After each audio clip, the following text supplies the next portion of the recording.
한 해를 마무리하는 12월, 라디오 서울과 함께 마음까지 따뜻한 겨울 보내세요.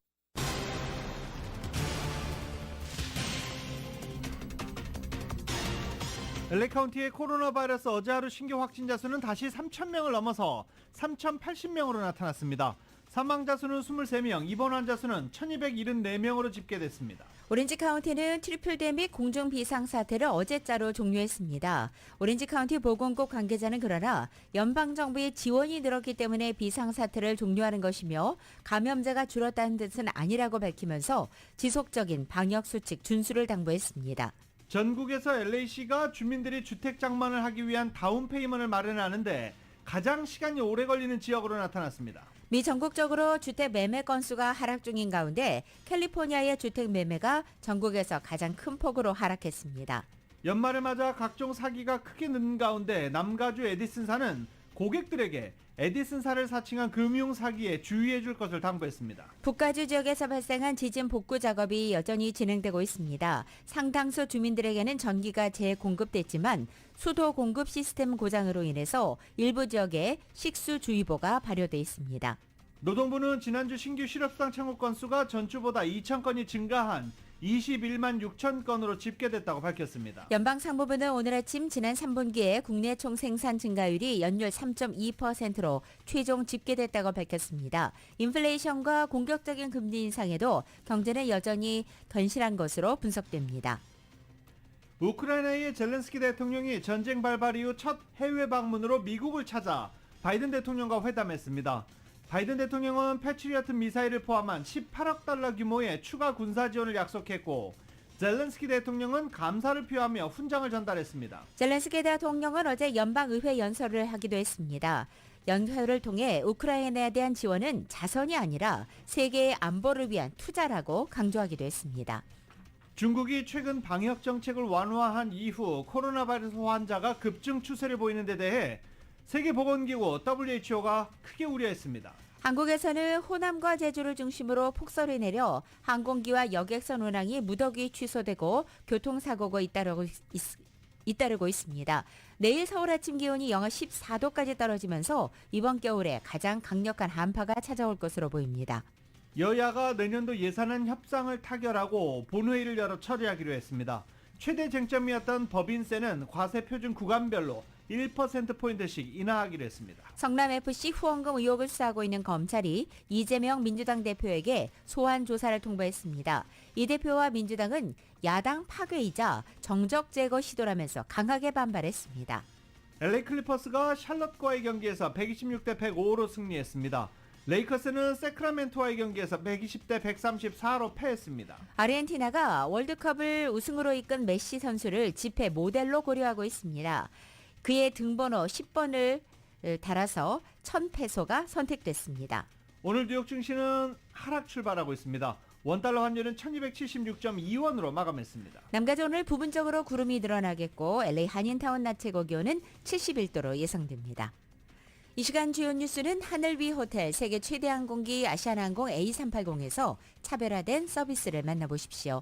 고국까지 편안하고 안전하게 모시는 아시아나항공 제공입니다. 여러분 안녕하십니까? 김윤정입니다. 안녕하십니까? 유지승입니다. 2022년 12월 22일 목요일 라디오 서울 모닝 뉴스 2부입니다. LA 카운티 코로나 바이러스 관련 집계 살펴보고 뉴스 이어가겠습니다. 지금 겨울이 오면서 코로나 바이러스 확진자 수가 조금씩 늘고 있죠. 이번 주 초에는 1,000명대까지 내려와서 그렇게 확산세가 생각보다는 크지 않다. 이 정도면 컨트롤할 수 있다라고 생각을 했었는데 다시 3,000명대로 늘었습니다. 어제 코로나 바이러스 신규 확진자 수 LA 카운티 3,080명으로 집계됐습니다. 사망자 숫자는 23명, 입원 환자 수는 12월 20일, 이틀 전이죠. 12월 20일 현재 1,274명으로 집계됐습니다. 미국에서 겨울을 맞아 이 코로나 재유행이 되고 있지만 고위험군인 고령층의 개량 백신 접종률이 현저히 저조한 것으로 나타났습니다. 팬데믹 이후 세 번째 겨울을 맞으면서 코로나 입원 환자와 사망자가 다시 증가하고 있는데 고위험군의 면역력을 확보하기 위한 정부 차원의 보다 실효성 있는 계획이 없어서 의료진들의 우려가 크다고 뉴욕타임즈가 보도한 것입니다. 질병통제예방센터 CDC에 따르면 65세 이상 고령층의 코로나 백신 기초 접종률은 94%에 달하지만 오미크론 변이에 대응하기 위한 개량 백신, 즉 2가 백신 접종률은 36%에 불과한 것입니다. 고령 측은 개량 백신의 접종률이 저조한 이유로 이 개량 백신의 존재를 알지 못했거나 또 어디서 맞아야 할지 찾지 못했거나 또 개량 백신의 효능을 믿지 못한 것으로 밝히고 있습니다. 그런데도 올해 가을까지 일부 보조금 외엔 개량 백신의 접종을 독려하기 위한 전략적인 홍보나 백악관 차원의 조처가 전혀 없었다고 요양원 관계자와 간병인들은 전하고 있습니다. 2년 전 코로나 백신이 처음 도입됐을 때 연방정부가 수천 개의 요양원과 또 커뮤니티 센터에 인력을 파견해서 노인들의 접종에 나섰던 것과는 대조적인 모습입니다.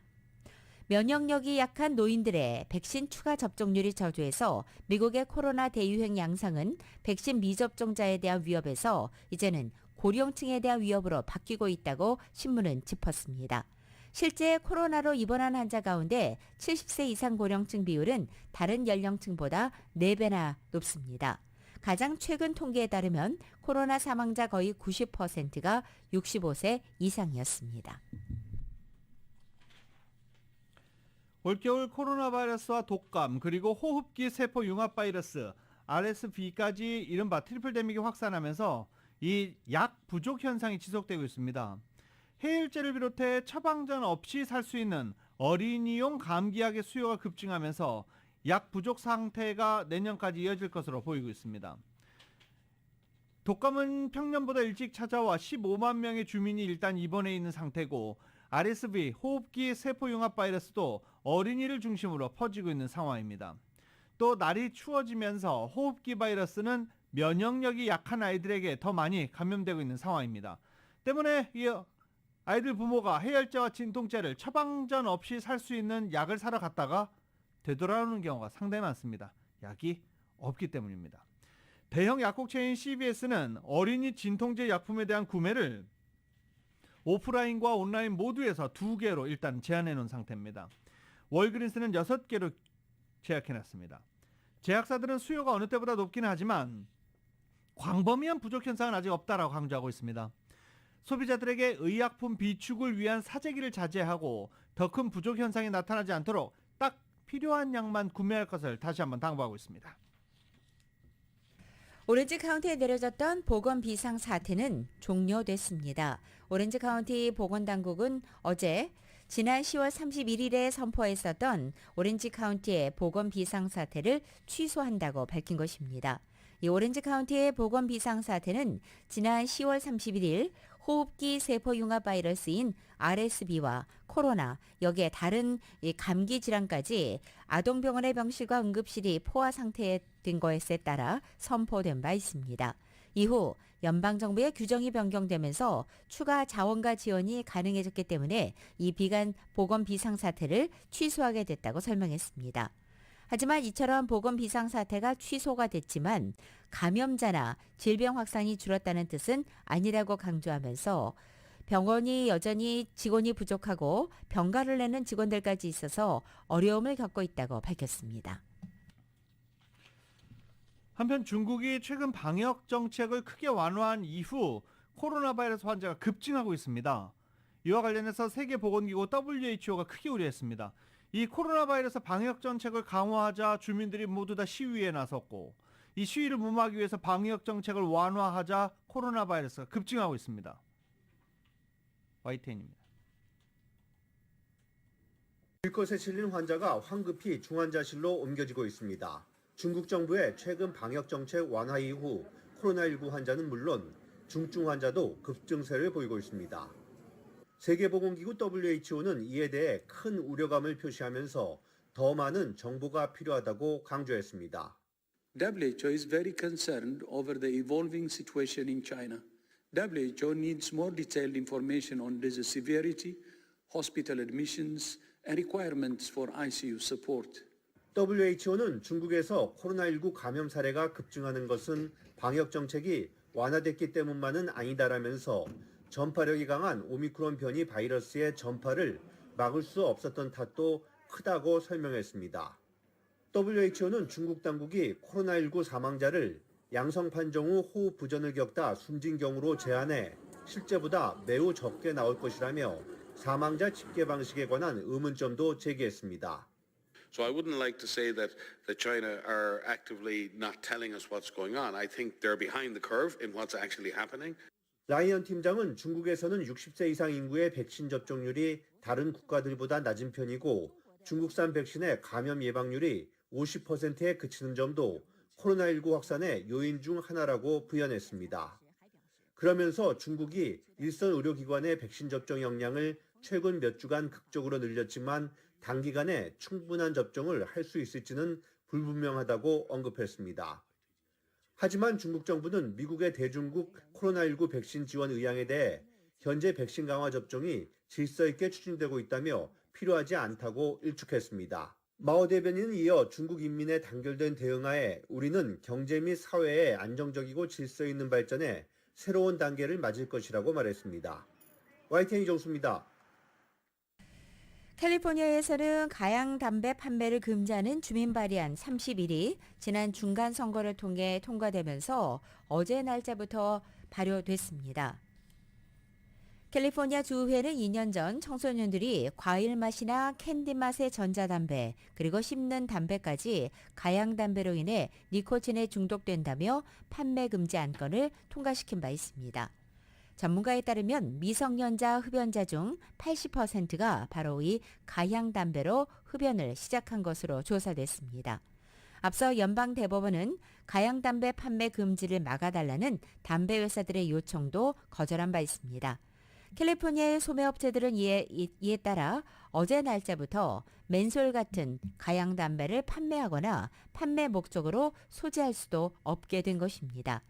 더불어 캘리포니아 주정부는 니코틴 함유 여부와 상관없이 가향 요소가 들어간 전자담배 등의 흡입기구와 가향 액상, 또 가향 담배의 구성품이나 액세서리, 가향 시가 또는 시가릴로, 씹는 담배, 담뱃잎도 금지하고 있습니다.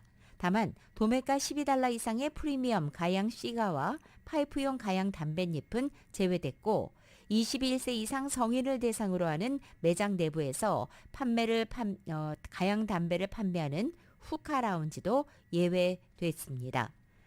가양 담배 재고를 처리하는 도매나 소매업주들은 공급업체에 연락해서 환불을 요구할 수 있습니다.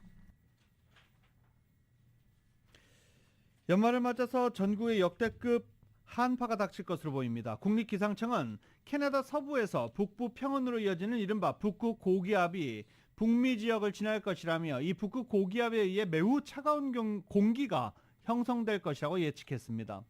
이에 따라 중부와 북부 일부 지역에 돌풍과 엄청난 맹추위가 예상되고 있습니다. 생명을 위협할 수 있을 정도의 추위가 닥칠 것이다라는 예측이 나왔습니다. 이에 따라 역대급 한파로 연말 항공기 운항 큰 차질을 받을 것으로 전망되고 있습니다. 한편 한국도 이번 겨울 들어서 가장 심한 한파가 오늘 맹위를 떨칠 것으로 보입니다. 서울의 아침 기온이 무려 영하 14도, 체감 기온이 무려 영하 22도까지 떨어질 것으로 전망되고 있습니다. YTN의 보도입니다. 매서운 찬바람에 도심 곳곳이 꽁꽁 얼어붙고 있습니다. 지난 두 차례의 한파보다 더 강한 추위입니다. 북극에서 밀려온 영하 48도의 한기가 한반도를 뒤덮고 있기 때문입니다. 대관령 기온은 영하 20도, 철원은 영하 19도까지 떨어지겠습니다. 서울도 영하 14도로 이번 겨울 들어 가장 낮겠고 체감 온도는 무려 영하 22도까지 곤두박질할 것으로 보입니다. 고위도에서 찬 공기가 지속적으로 남하하여 당분간 한파가 이어질 것으로 전망되며 아침 최저 기온이 중부지방은 영하 15도 내외, 남부지방은 영하 10도 내외로 올 겨울 들어 가장 추운 날씨가 예상됩니다. 이번 한파는 정점을 찍은 뒤 조금 약화하겠지만 예년보다 추운 겨울 날씨가 이어질 전망입니다. 따라서 계량기 동파와 한랭 질환자가 급증하는 등 피해가 확산할 가능성이 큽니다. 한파 속에 서해안과 섬 지역에는 최고 30cm가 넘는 폭설이 계속됩니다. 따라서 항공기 결항이나 미끄럼 사고 등에 대한 각별한 주의가 필요합니다. YTN 정혜윤입니다.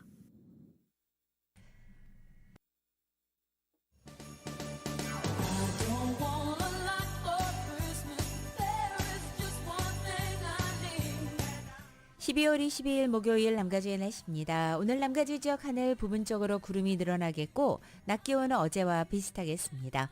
금요일인 내일은 구름 거친 맑은 하늘 드러내고 내일 낮 기온은 2, 3도가량 내려앉겠지만 여전히 예년 기온을 웃도는 상태가 되겠습니다. 토요일의 낮 기온은 전날보다 8, 9도가량이나 뛰어올라서 한낮에는 더위도 느껴지겠습니다. 일요일의 낮 기온 2도가량 더 높아지고 대부분적 낮 최고 기온에 따라 80도에 육박할 것으로 보입니다.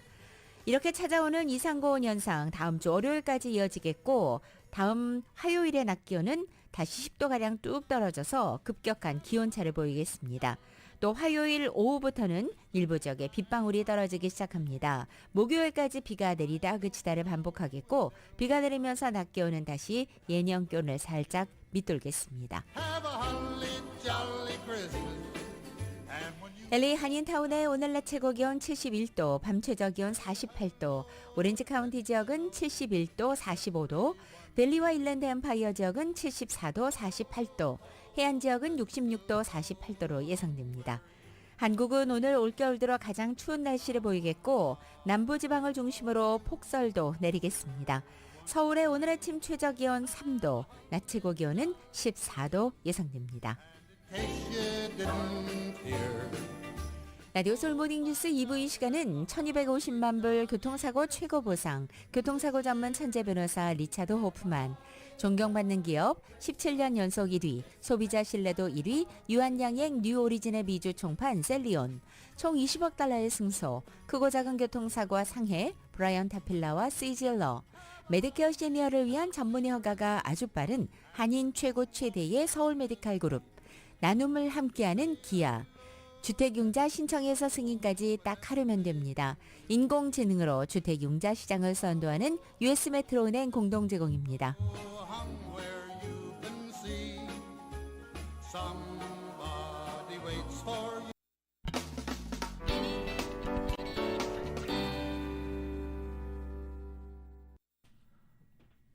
라디오솔 모닝뉴스 함께하고 계십니다.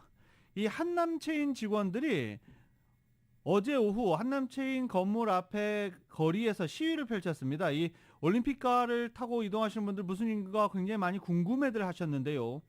이 한남체인 직원들이 한남체인 건물 앞에서 근무 환경 개선과 임금 인상을 요구하는 피켓 시위를 벌인 것입니다. 어제 70여 명의 직원들이 지난 수개월간 한남체인에서 보건 및 안전 위반이 반복되고 있으며 낮은 임금에 대한 우려를 제기해왔다며 회사 측은 그렇지만 아직도 만남을 거부하고 있는 중이다 라며 대화를 요구하면서 시위를 이어갔습니다. 이 자세한 내용은 저희가 계속 취재를 해서 보도드릴 수 있도록 하겠습니다. 미 전국적으로 LA시티가 주민들이 주택 장만을 위한 다운페이먼트를 마련하는데 가장 오랜 시간이 걸리는 도시로 나타났습니다. 이은 기자가 전해드립니다. 소비자 재정 정보를 제공하는 온라인 업체 스마트 에셋이 공개한 조사 결과에 따르면 LA시에서 주택 장만을 위한 다운페이를 마련하는데 11년 넘게 걸리는 것으로 나타났습니다. 전국적으로 주택 장만을 위해 주민들이 다운페이에 마련되는 소요되는 시일을 모두 비교해 본 결과 LA시가 전국에서 다운페이 마련에 가장 오래 걸리는 지역으로 드러났습니다. 스마트 에셋은 이번 조사에서 LA 시민의 중간 소득 평균 그리고 LA의 주택 중간 평균을 감안해서 이 통계를 내놨습니다. 보통 LA시 시민들이 매해 본인 소득의 20% 정도를 다운페이 마련을 위해서 저축한다는 가정하에 이루어졌습니다. 통계에 따르면 보통 LA 시민은 주택 장만을 위한 주택 가격의 20%를 달하는 다운페이먼트를 마련하는데 11년 6개월 정도가 걸리는 것으로 나타났습니다. 해당 수치는 전국 주택 바이어들이 다운페이먼트를 마련하는 데 걸리는 시간보다 2배가 더 긴 시간입니다. 집값이 비싸기로 소문난 샌프란시스코는 주민들이 다운페이먼트를 마련하는 데 걸리는 시간이 10년 조금 넘는 것으로 나타나 LA에 이어 전국에서 다운페이 마련이 힘든 도시 2위를 차지했습니다.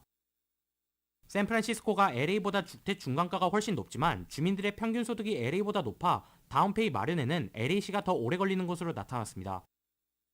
해당 자료에서는 LA는 주택 중간가가 81만여 달러로 샌프란시스코는 약 130만 달러로 나타났으며 LA시는 시민들 평균 가구 소득이 7만 372달러인데 반해 샌프란시스코는 12만 1826달러입니다. 라디오 설 뉴스 이은입니다. 이 남가주 대형 쇼핑몰에서 또 강도 사건이 발생했습니다. 시미밸리 경찰에 따르면 시미 타운센터 몰 내 메이시스 매장 안에서 강도 사건이 발생했습니다. 휴대전화로 당시 상황을 촬영한 한 주민의 제보를 보면 이 보석상 유리 진열대를 여러 망치로 내려칩니다. 경찰은 용의자가 부근에 있던 다른 쇼핑객들과 마주하자 더블백을 갖고 달아났다고 전하고 있습니다.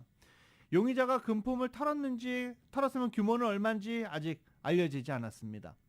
용의자는 쇼핑몰 인근 아파트 단지 펜스를 뛰어넘는 모습이 마지막으로 목격된 가운데 용의자 검거에는 경찰 어제 실패했습니다. 경찰에 따르면 용의자는 20세에서 30세 사이에 히스패닉계 남성으로 추정되며 5피트 9인치의 키, 약 170파운드 몸무게로 보통 체격으로 일단은 전해지고 있습니다. 경찰은 주민들의 적극적인 제보, 시미밸리 경찰서로의 적극적인 제보를 당부하고 있습니다. 이 토렌스 지역의 대형 쇼핑몰인 델라모 패션센터에서는 강도 행각을 벌이던 용의자들이 해병대 모병관들에 의해 붙잡혔다는 소식도 나오고 있습니다. 토렌스 경찰당국은 경찰관들이 지난 22일 델라모 패션센터 안에 주얼리 가게에서 발생한 떼강도 사건에 출동했다고 밝히면서 당시 강도단이 마스크와 장갑을 끼고 이 유리 진열대를 부순 뒤에 최대한 많은 주얼리를 강탈해 달여나라고 했다고 밝혔습니다. 한편 당시에 쇼핑몰 안 모병소에 있었던 해병대 모병관들과 시민들이 직접 나서서 용의자를 붙잡았다는 것입니다. 그리고 경찰들이 도착하자 용의자들을 넘겨준 것입니다. 용의자 모두 4명 가운데 2명이 붙잡혔고 현재 2명은 도주한 상태이며 체포된 용의자 2명은 미성년자들로 구금돼 있습니다. 토렌스 경찰은 해병대 모병관들을 비롯해 용의자 검거에 나서준 모든 주민들에게 감사를 전하고 있습니다. 남가주 에디슨사가 고객들에게 남가주 에디슨사 사칭 사기에 대한 주의를 당부했습니다. 사칭 전화는 전부터 있었지만 갈수록 수법이 교묘해지고 있어서 올해도 상당한 피해가 발생한다라고 경고합니다. 사기 전화인 거 뻔히 알고 인지하고 있지만 막상 전화를 받으면 사기를 당할 수밖에 없다는 겁니다. 피해자들의 신상이나 평소 전기세가 얼마나 나오는지도 정확히 알고 있는 경우가 많은 사기범들은 고객센터 등 남가주 에디슨사 직원을 사칭하면서 피해자들에게 개인정보, 미납, 요금 납부 등을 요구합니다. 이런 사기로 올해 442명이 피해를 입었으며 이들 사기범에게 지불된 금액은 확인된 것만 42만 달러로 나타났습니다. 하지만 신고하지 않은 경우까지 포함하면 피해 규모 훨씬 더 크고 220만 달러 이상 될 것으로 추정되고 있습니다. 사기범들은 당장 요금을 지급하지 않으면 전기가 끊어진다 이런 식으로 주민들을 협박하고 있는 것으로 전해지고 있습니다. 2023년도 새해가 10일 앞으로 다가오면서 뱅크 오브 홉과 한미, PCB, 오픈, CBB, US 메트로까지 6개 한인은행들이 일제히 새해 달력 배포를 시작했습니다. 지난해 연말에는 코로나 팬데믹에 따른 물류 대란으로 인해서 새해 달력들이 예년보다 늦게 도착했고 또 전체 물량도 줄어들었었지만 올해 2023년도 달력 수량은 팬데믹 이전 수준을 회복하고 배포도 예정대로 진행되고 있다고 전했습니다. 영화 헤어질 결심이 아카데미상 국제장편영화상 예비 후보에 올랐습니다. 오스카상을 주관하는 영화예술 아카데미는 헤어질 결심을 포함한 국제영화상 숏리스트 이 예비 후보를 발표했습니다. 숏리스트를 통해서 15편의 예비 후보를 출연했는데요. 그 중에 하나가 이 헤어질 결심이 선정이 된 겁니다. 헤어질 결심은 앞서 골든글러브 비영어권 영화상 후보와 크리틱스 초이스 외국어 영화상 후보에도 오른 바 있습니다.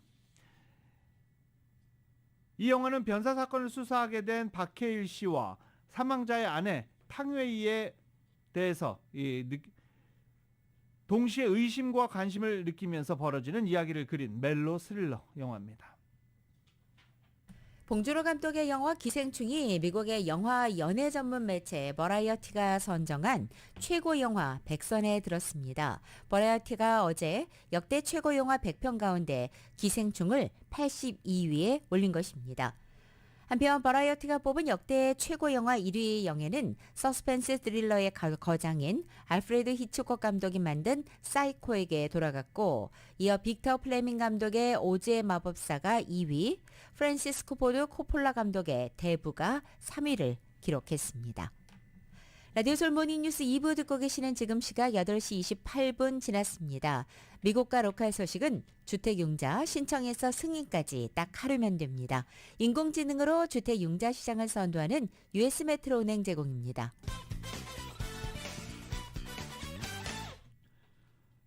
라디오 솔 모닝뉴스 함께하고 계십니다. 노동부는 지난주 신규 실업수당 청구 건수가 전주보다 2,000건이 증가한 21만 6천 건으로 집계됐다고 밝혔습니다. 블룸버그 통신이 집계한 전문가 전망치를 하회하는 것입니다. 계속 실업수당 청구 건수도 직전보다 줄어들었습니다. 하지만 오늘 발표는 실업수당을 청구하는 미국인 수가 여전히 역사적으로 낮은 수준에 머무르고 있다라고 해석이 되고 있습니다. 21만 6천 건, 낮은 수준입니다. 공격적인 금리 인상 여파와 향후 경기 불확실성으로 감원 계획을 내놓고 있는 대기업들이 많지만, 전체적으로는 최근 몇 년간 인력 확보에 애를 먹었던 기업들은 꾸준하게 잘 직원들 해고를 하지 않고 잘 지내고 있다라는 분위기로 해석되고 있습니다. 노동시장 과열은 근로자 임금에 상방 압력을 가할 수 있어 인플레이션 억제에 최우선 초점을 둔 연준이 주시하고 있는 중입니다. 인플레이션과 공격적인 금리 인상에도 불구하고 지난 분기 미국 경제는 예상보다 강했습니다. 연방상무부는 오늘 아침 3분기의 국내 총생산 GDP 증가율이 연율 3.2%로 최종 집계됐다고 밝힌 것입니다. 이 수치는 확정치로 지난달 발표한 잠정치 2.9%보다 0.3%포인트 상향 조정됐습니다. 미국의 성장률은 속보치와 잠정치, 확정치까지 3번 나누어서 발표됩니다. 올해 1, 2분기 연속 마이너스 성장에서 기술적 경기 침체에 빠졌던 미국 경제는 3분기 플러스 성장으로 전환했습니다. 소비자 지출과 비주거용 고정투자가 종전 집계보다 늘어난 것이 전체 성장률을 더욱 높이 끌어올렸다고 상무부는 전했습니다. 수출 증가를 비롯해 연방정부와 지방정부의 지출 증가도 GDP 상향 조정의 원동력으로 분석됩니다. 한편 현재 경제 전문가들은 높은 금리 부담 등으로 경제 성장이 느려지고 내년에는 진짜 경기 침체에 진입할 수 있다는 관측을 내놓고 있습니다. 올해 필수품 등 물가가 크게 오른 가운데 농업인들의 소득은 크게 상승한 것으로 나타났습니다.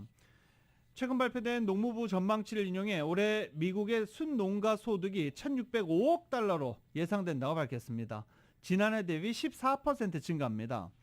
물가 상승을 감안한 조정치로 따져보면 1973년 이래 최고 수준입니다.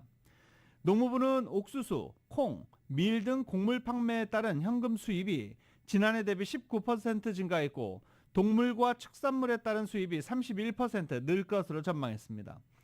이처럼 농가 소득이 늘어난 것은 밀과 옥수수 등 농작물과 우유, 육류에 이르는 다양한 농축산물의 가격이 뛰었기 때문이라는 게 농무부의 분석입니다. 농업인들의 소득이 늘면서 곡물 종자, 비료, 농기계 등을 판매하는 농업기업들은 횡재를 만났고 농지 가격도 역대 최고 수준으로 뛰었다고 월스트리트저널은 보도했습니다.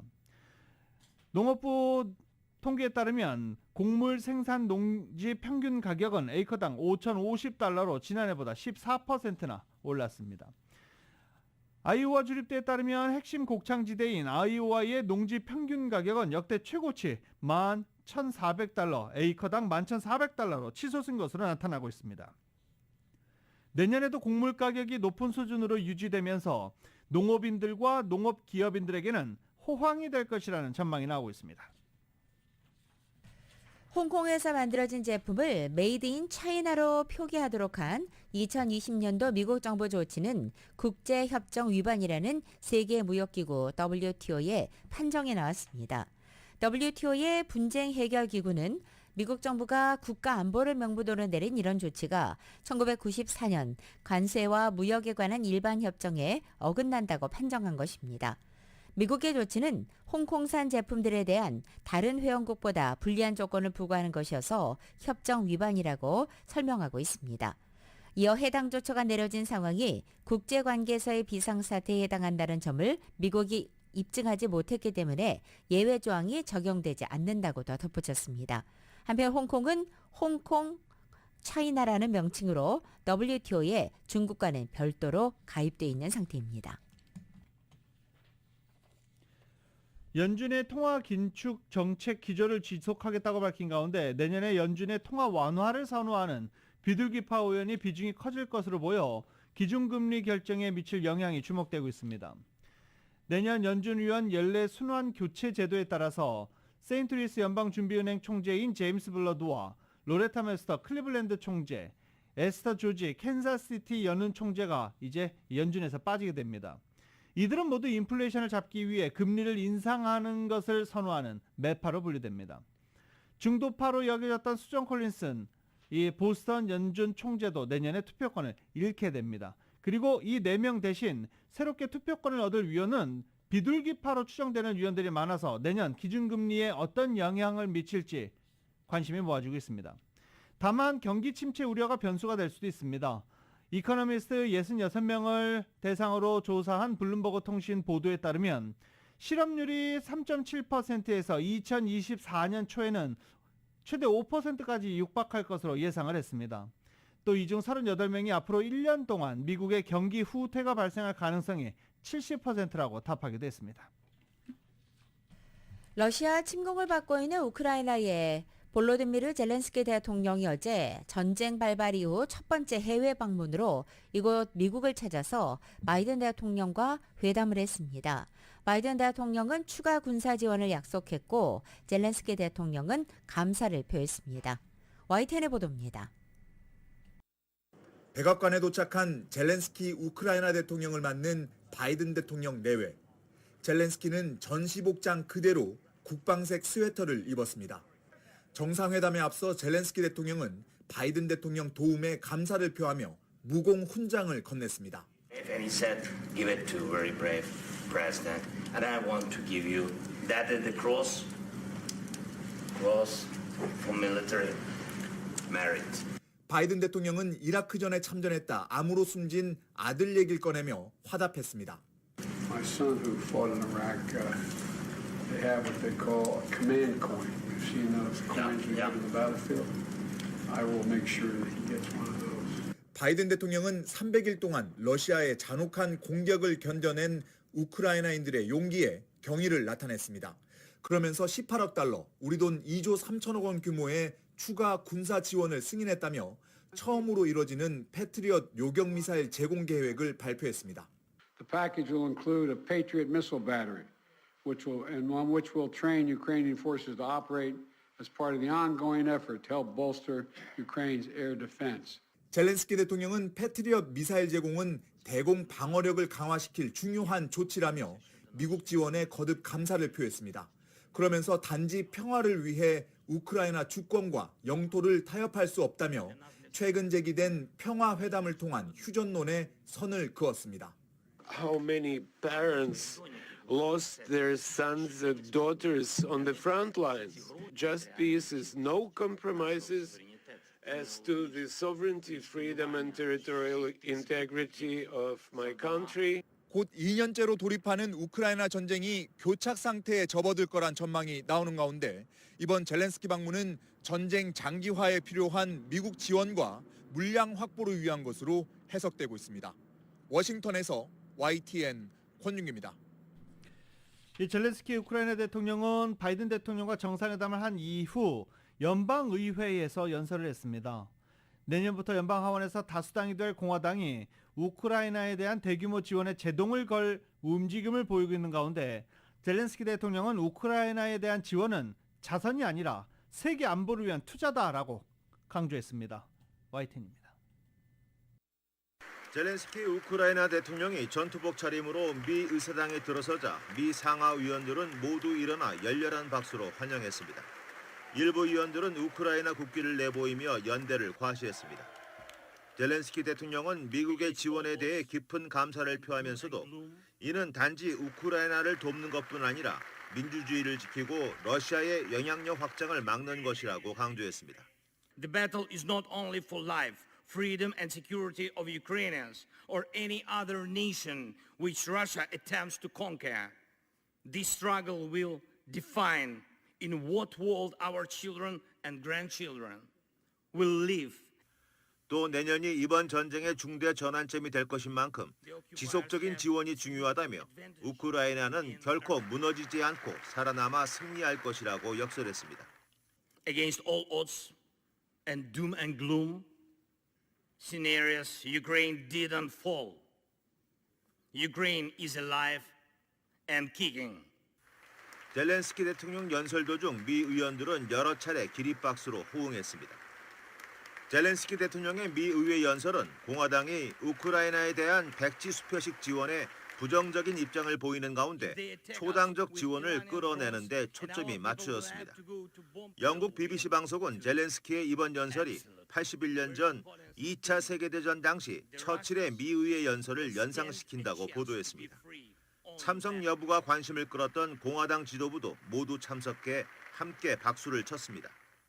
Ukraine holds its lines and will never surrender. 젤렌스키 대통령은 펠로시 하원 의장과 카멀라 해리스 부통령에게 우크라이나 장병들이 서명한 국기를 전달했고 펠로시 의장은 미 의사당에 걸렸던 성조기를 선물했습니다. YTN 이동원입니다. 한편 러시아는 볼로디미르 젤렌스키 우크라이나 대통령의 미국 방문 결과에 대해서 미국이 러시아와 대리전을 벌이고 있다는 증거라며 비난했습니다. 드미트리 페스코프 크렘린궁 대변인은 어제 미국이 마지막 우크라이나인까지 러시아를 상대로 한 대리전을 벌이고 있다는 명백한 증거라고 말했습니다.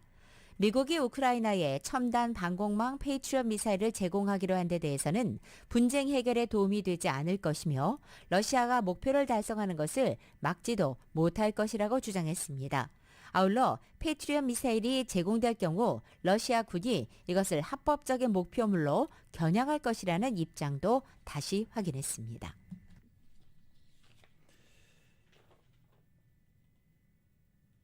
이런 가운데 연방의회가 젤렌스키 우크라이나 대통령을 방문한 어제 새 러시아 주재 대사를 인준했습니다.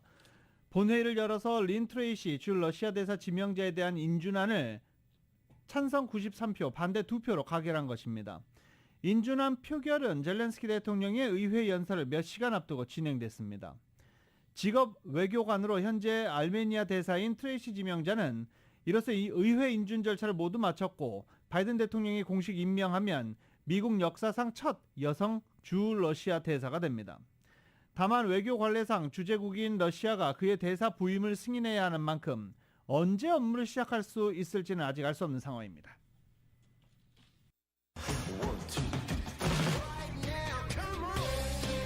라디오솔 모닝뉴스 스포츠 소식입니다. 스포츠 소식은 전문가가 추천하는 이민법과 가정법 전문 제인정 종합법률사무소 제공입니다.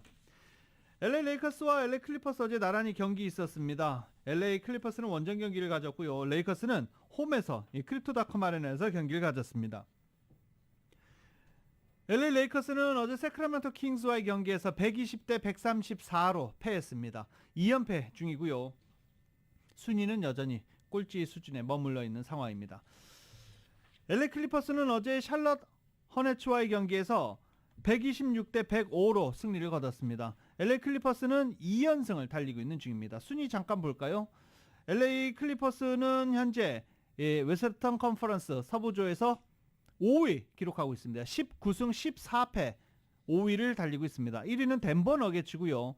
1위와 2위의 승차는 거의 없습니다. 똑같습니다. 19승 11패를 기록하고 있는 덴버 너게츠와 멤피스 그리즐리스가 나란히 공동 선두입니다. 근데 여러 가지 종합해 봤을 때 덴버 너게츠가 1위입니다. 3위는 뉴올리언즈 펠리컨스, 그리고 4위가 피닉스 선즈, 5위가 LA 클리퍼스, 6위가 세크라멘토 킹스입니다. 요새 이제 플레이오프 진출팀들이 확장돼서 10위까지 플레이오프에 진출하는데 LA 레이커스는 13위입니다. LA 레이커스는 현재 13승 18패 13위에 랭크되어 있습니다. 레이커스 서부조에는 모두 15팀이 있는데 이 중에 레이커스보다 못하는 팀은 10승 20패의 샌안토니오 스퍼스와 올 시즌을 이미 포기한 휴스턴 러켓츠가 9승 22패로 서부조 꼴찌를 기록하고 있습니다. 동부조에서는 현재 밀워키 벅스가 선두를 달리고 있습니다. 밀워키 벅스는 22승 9패를 기록하면서 승률 7할 1푼으로 선두를 달리고 있습니다. 2위는 현재 보스턴 셀틱스로 22승 10패 기록하고 있는 중입니다. 보스턴 셀틱스는 리빌딩 이후 꾸준히 좋은 성적을 지금 수년째 기록하고 있는 중입니다.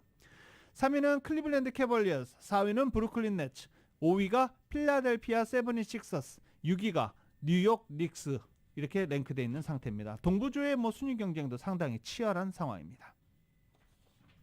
이번엔 한국 스포츠 소식입니다. 한국의 단거리 간판인 김민선 선수가 월드컵 4회 연속 금메달을 따내면서 한국의 새로운 빙속 여제로 자리매김했습니다. 선배인 이상화 선수와는 아직 비교할 수는 없다고 말하면서도 세계 신기록을 향한 의지는 불태웠다는 소식입니다. Y10입니다. 이상화 후계자로 불렸던 단거리 간판 김민선. 베이징 올림픽에서는 7위에 그쳤지만 월드컵과 4대륙 선수권까지 5개 대회 연속 우승으로 무서운 기세를 이어가고 있습니다. 사실 이전 올림픽 시즌을 준비한 것과 크게 다르지 않게 이번 시즌도 열심히 준비를 했고 그런 부분들이 쌓여서 그냥 이번 시즌에 포텐이 터졌다. 4차 대회 기록은 36초 96. 이상화의 세계 신기록에 0.6초 차로 다가섰습니다. 개인적으로 가장 존경하는 선수이기 때문에 아직 언니랑 비교할 수는 없을 것 같고 언니처럼 앞으로도 꾸준히 계속 1등의 자리를 지켜나가고 또 세계 신기록에도 도전을 하고 싶어요. 기록 경신을 위해 보완할 점은 바로 스타트. 시간이 좀 걸리더라도 이제 보완을 하면 더 좋은 모습으로 보여드릴 수 있지 않을까. 연이은 우승은 더 큰 동기부여가 되고 있습니다. 이 자리를 지키고 싶다라는 마음이 좀 더 커졌던 것 같고 더 잘 해야겠다 이런 뭔가 스스로에 대한 기대가 더 커진 것 같아요.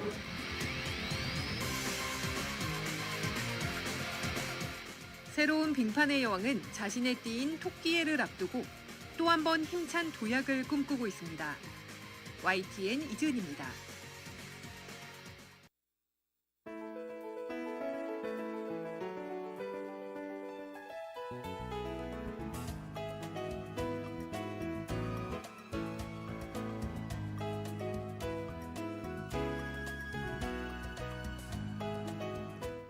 (2022년 12월 22일) 목요일에 전해드린 라디오 서울 모닝뉴스 여기서 마치겠습니다. 오늘 하늘이 꾸물꾸물 좀 흐린 하늘 보이고 있지요. 하지만 오늘이 지나고 나면 또 화창한 날이 오고 따뜻한 크리스마스 보낼 수 있을 거라고 예보가 되고 있습니다. 크리스마스는 좀 춥고 눈도 내려야 되지 않나? LA잖아요. 네. 따뜻한 크리스마스가 될 거라고 합니다. 기대하십시오.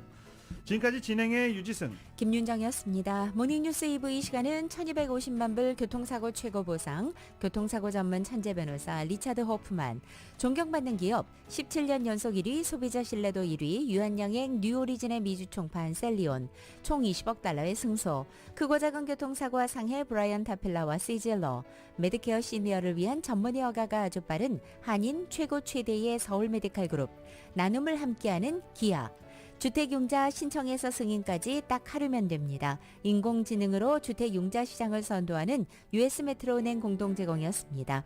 잠시 후 9시에는 강혜신의 오늘의 미국이 방송됩니다. 함께해 주신 여러분 고맙습니다.